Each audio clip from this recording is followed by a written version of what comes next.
Welcome to AuthorMix. I'm Katie Allender, author of Bad Girls Don't Die. Joining me are Margaret Stoll and Kemi Garcia, authors of Beautiful Creatures, Melissa De La Cruz, author of the Blue Blood series, and Cecil Castellucci, author of Rose Sees Red. Do you guys work with critique partners?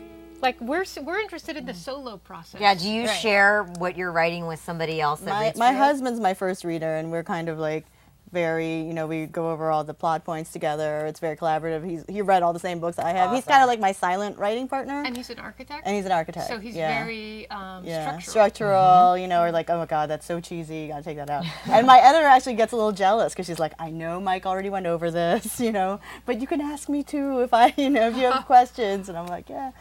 If I have like at least one other person, whether it be like one of my good friends or like a good writer friend or like my brother, then I can triangulate what my editor is saying and say, oh, okay, they both said this.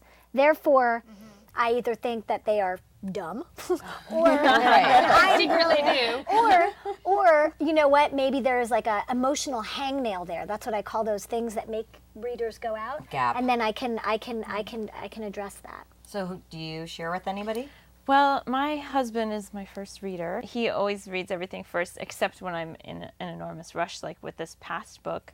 He read the first, proto draft, and then I revised it before I sent it to my editor, and he didn't have a chance to read that because it was like, go, go, go, get it out the door. Okay, have you gotten to the point with your family and friends where they won't read your stuff anymore? Oh, yeah. Because they all used to be so excited, now they're like... This past time, I sent it to my editor, and I had no idea. No one had read the whole thing except for me, and I was so I spent like a month and a half going, I wonder if my book is good at all, or maybe it's terrible. And you get up and you look at yourself in the mirror and you're like, did I write a terrible book? Let's just get through the day.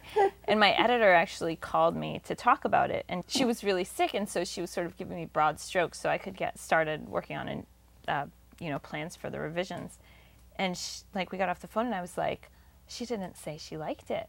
And I was like, okay, well, we have a plan. And I'm sort of practical that way. I'm like, well, we'll fix it. Fine. If she doesn't like it, we'll get it to the place where she likes it.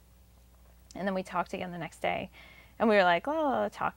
And she's like, it's really good. I really like it. And I was like, thank God you said that, because I've been in agony for 24 hours thinking she doesn't like it at all. But when I sold my first book, Boyproof, the first thing I said to Kara, my editor, was, I am here to work, and I'm here to listen, and I'm here to be open, and I want to make the best book ever. But the first thing you need to tell me is that it's brilliant. And you know what? She did. Every single time I would get an editorial notes, or the first line was like, you are brilliant. Now let's get to work. And you know what? Then you can hear it, because I think that's super important, is that it's like, I want to have my best ears on. I want to be strong enough so that when my editor says something to me, I'm not completely oh my God, I've got a gaping wound now. It's like, I want to be able to hear. let's talk really quickly about some of your upcoming projects too, because I know everybody's dying for the next books.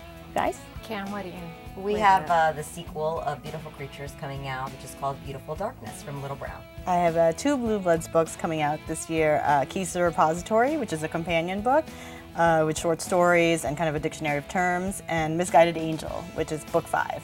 I have two YA novels, two books coming out this summer. One is a YA novel, it's called Rose Sees Red, it's on Scholastic. And a picture book, which is my first picture book for little kids, called Grandma's Gloves, and that's on Candlewick. Very nice. And I'm just working on book 2, and it doesn't have a title, and it's not done, so I don't want to talk about it. Thanks for joining us. Go to AuthorMix.com to learn more about us and our books, and sign up for cool giveaways. Plus, watch more episodes of AuthorMix. Find our books in bookstores and libraries, and keep an eye out for our upcoming releases.